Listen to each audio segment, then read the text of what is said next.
In the quiet countryside of 1960s England, the Higgins family lived an ordinary life, or so it seemed. One foggy autumn morning, they vanished from their home without leaving a single clue behind.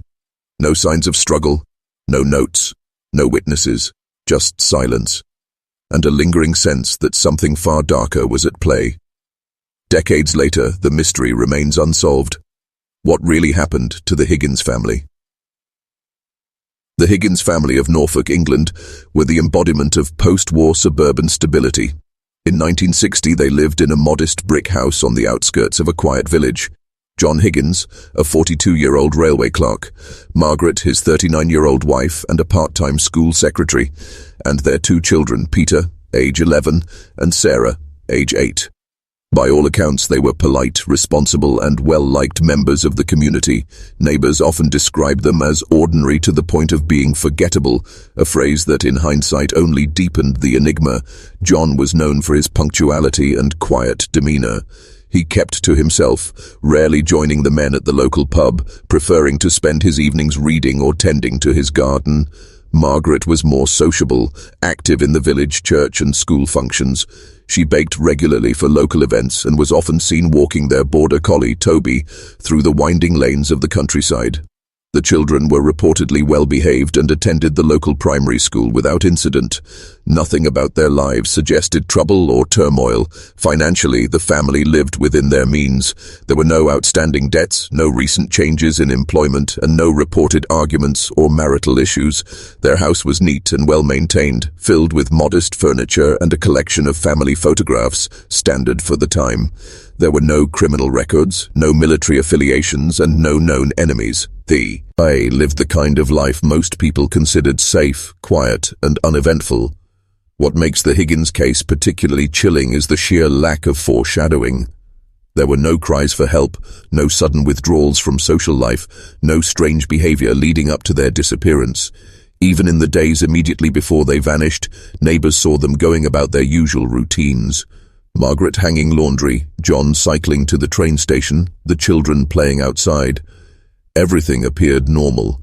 This backdrop of normalcy would later become the foundation for confusion and disbelief. How could a family so seemingly grounded and predictable simply vanish into thin air? The Higginses were not the sort of people anyone expected to be at the center of a mystery, and yet, in a matter of hours, they would become just that, an unsolved riddle etched into the shadows of rural England. The Higgins family's disappearance occurred on a day that began like any other, September 17, 1960. According to local records and multiple witness accounts, the morning was cool and overcast. John Higgins reportedly left for the train station at 7:30 a.m. as he always did, to catch the 7:45 to Norwich for work. Margaret was seen shortly after walking the family dog, exchanging a few words with a neighbor. Both children were noted to have attended school that day, arriving on time and showing no signs of distress. What makes the case perplexing is that no one can pinpoint the exact moment the family vanished. All members were accounted for until the late afternoon, and then, nothing. John never returned from work. Margaret never picked up groceries from the local shop despite placing an order the previous day. The children failed to return home and no calls were made to the school. By the following morning, suspicions began to stir when a milk delivery was left untouched at the front door and newspapers piled up on the step. Initial concerns came from Margaret's sister, who lived just a few miles away and had plans to visit that weekend. When she arrived to find no one home and the dog barking frantically from inside, she contacted the local authorities. Police forced entry later that afternoon. What they discovered was unsettling, not because of what was found, but because of what wasn't. The house appeared undisturbed. Meals had not been prepared. Beds were left unmade as if the morning had been rushed, yet nothing indicated violence or sudden panic. Wallets, keys, and handbags were missing, but passports and valuables remained untouched. A calendar in the kitchen had no markings for that day, and no letters or notes had been left behind. The family car was still parked in the driveway. There were no signs of forced entry, no evidence of a struggle, and no obvious reason why four people would simply disappear without informing anyone. It was as if the Higgins family had walked out of their lives mid-step, leaving only a frozen moment behind. The timeline offered no clues, and the day that began so ordinarily ended as one of the most puzzling cold cases in British history. When authorities entered the Higgins residence, what they found was both haunting and inexplicable. The home was in perfect condition, clean, orderly, and strangely frozen in time. Nothing appeared out of place, yet the emptiness carried a heavy weight, as if something had been interrupted mid-course. There was no chaos, no clear emergency, and no suggestion of foul play. But something was undeniably wrong. The dining table was bare, with no dishes or signs of an unfinished meal. In the living room, a book lay face down on the arm of a chair, as if someone had intended to return to it. Margaret's knitting basket was by the fireplace, with needles still threaded. Upstairs, the children's beds were unmade, with toys left scattered across the floor. Their school uniforms hung neatly in the wardrobe, while their everyday clothes were missing, suggesting they had changed and left deliberately, yet without telling anyone. Perhaps the most unusual discovery was the family dog. Toby, a border collie, was found shut inside the kitchen, distressed but unharmed. His food bowl was empty, indicating he had been alone for more than a day, yet no neighbors had reported hearing barking until the day after the family was reported missing. This suggested either he had been confined at a later time, or someone had returned after the initial disappearance. Items essential to daily life were gone. John's work satchel, Margaret's handbag, and both children's school bags had vanished. However, other essentials remained untouched. Coats still hung by the door, shoes were left in their usual place, and Margaret's shopping list was still pinned to the fridge. Even the family calendar gave no indication of a planned trip or sudden change in schedule. There were no signs of packing or preparation, nor any fingerprints or foreign DNA found beyond the families. Forensics, though limited by the standards of the 1960s, could detect no evidence of struggle or forced entry. No windows were open, and all doors were locked from the inside. The Higgins house offered no answers, only silence. It seemed to preserve a moment just before disappearance, like a paused reel of film.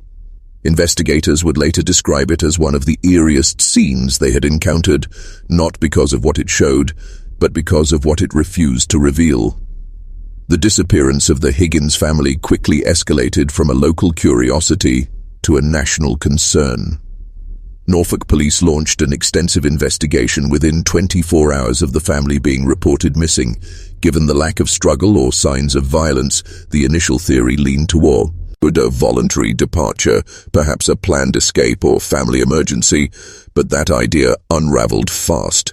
There were no withdrawals from bank accounts, no train or bus tickets purchased, and no reports of the family crossing any borders. Every path led to a dead end. Authorities began by interviewing friends, neighbors, colleagues, and school staff. All described the Higgins family as stable, responsible, and without enemies. No one could recall unusual behavior in the days leading up to their disappearance. There were no debts, no pending legal issues, and no medical records suggesting mental instability. Every aspect of their background painted a picture of normalcy. The surrounding areas were thoroughly searched.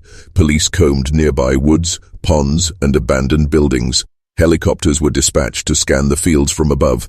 Divers were sent into local lakes, and police dogs were brought in to track scents, but no trace was found. Posters were distributed, newspapers carried the story across the country, and tips poured in. But nothing was substantial. Each report led to another false lead, another disappointment. Investigators also explored the possibility of abduction, but the complete lack of physical evidence complicated that theory. There were no ransom notes, no signs of forced entry, and no witness reports of suspicious activity in the area. The dog being locked inside without signs of distress suggested that whoever last interacted with the animal was familiar to it, possibly even a family member. By the third week of the investigation, a task force had been assembled to focus exclusively on the case. Files grew thicker, but not deeper. Several psychics even came forward offering visions, though police found no credibility in their statements. As weeks turned into months and then years, the case grew colder. Despite exhaustive efforts and widespread public attention, the investigation stalled. There were no suspects, no explanations, and no bodies. For the police, it was one of the most perplexing cases they had ever faced, a complete disappearance with no apparent cause, motive, or trace. The disappearance of the Higgins family shook the quiet village of North Crichton to its core. What was once a peaceful, trusting community quickly became a place of whispered suspicions and uneasy glances. The sudden vanishing of a well-liked family, without a single clue or warning, disrupted the fragile sense of security that had long defined village life. At first, many locals hoped the family had left for personal reasons, perhaps an emergency or a sudden relocation. But as days passed with no contact, that hope gave way to anxiety. The Higgins house stood as a grim monument in the village, its drawn curtains and darkened windows a daily reminder that something had gone terribly wrong. People who once left their doors unlocked at night began installing bolts and latches. Children were no longer allowed to walk to school alone. The streets, once lively with community chatter, grew quieter, heavy with an unspoken fear. Rumors began to circulate. Some believed the family had been abducted by someone they knew. Others suspected something more sinister, secret lives, hidden debts, or involvement in unspeakable acts. A few even suggested the supernatural, invoking old folklore about cursed land and strange occurrences in the nearby woods. These ideas, though speculative, spread quickly in a community desperate for answers. Friendships began to fracture under the weight of suspicion. People questioned the intentions of neighbors they had known for decades. Was someone hiding something? Had anyone seen or heard something they weren't admitting? Local police found themselves dealing not only with the cold trail of the Higgins case, but also with increasing paranoia and false reports from frightened residents. Community gatherings and church services, once central to village life, became forums for fear and speculation. The village council attempted to restore order by hosting safety meetings and encouraging calm, but the damage had been done. Trust was eroding. Over time, the case faded from national headlines, but in North Crichton, it never disappeared. It became a defining event in the village's history, something that lingered in conversations, shaped local legends, and instilled a deep-seated caution that never fully went away. For the people who had known the Higgins family, their disappearance was not just a mystery, it was a wound that never truly healed. In the absence of evidence, theories about the Higgins family's disappearance multiplied rapidly. Some were grounded in logic, others in speculation, and a few bordered on the bizarre. Yet, despite their variety, none brought investigators closer to the truth. Each potential explanation seemed plausible until it collapsed under scrutiny. One of the earliest theories was voluntary disappearance. Perhaps the family had chosen to leave behind their lives for personal or financial reasons, but this idea quickly fell apart. There was no indication of financial distress, no signs of conflict, and no attempt to access their bank accounts or claim identities elsewhere. No relatives reported contact, and no evidence suggested a plan had been made. Leaving everything behind, including their beloved dog, made this theory increasingly unlikely. The possibility of abduction was considered next. Police explored whether the family had been taken by force or lured away. Yet there were no signs of struggle, no witnesses, and no motive. If it had been a kidnapping, it was executed with extraordinary precision, leaving behind no fingerprints, no tire marks, and no demand for ransom. The idea that all four could have been abducted in broad daylight without raising any suspicion seemed improbable. Some investigators considered the involvement of a trusted acquaintance. This would explain the lack of forced entry and the dog's calm behavior. However, background checks on friends, co-workers, and neighbors revealed no one with a criminal past or reason to harm the Higginses.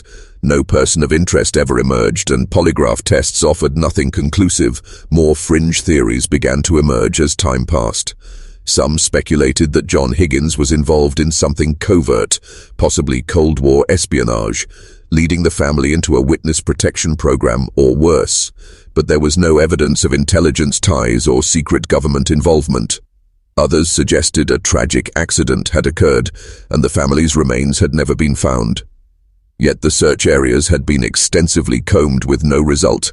Then there were the supernatural explanations: alien abduction, portals, or hauntings tied to ancient land. While largely dismissed by law enforcement, these theories gained traction in folklore circles and local legends. Ultimately, every theory met the same fate: a dead end. No proof, no witnesses, no confession. The case remained an unresolved puzzle, its missing pieces lost to time.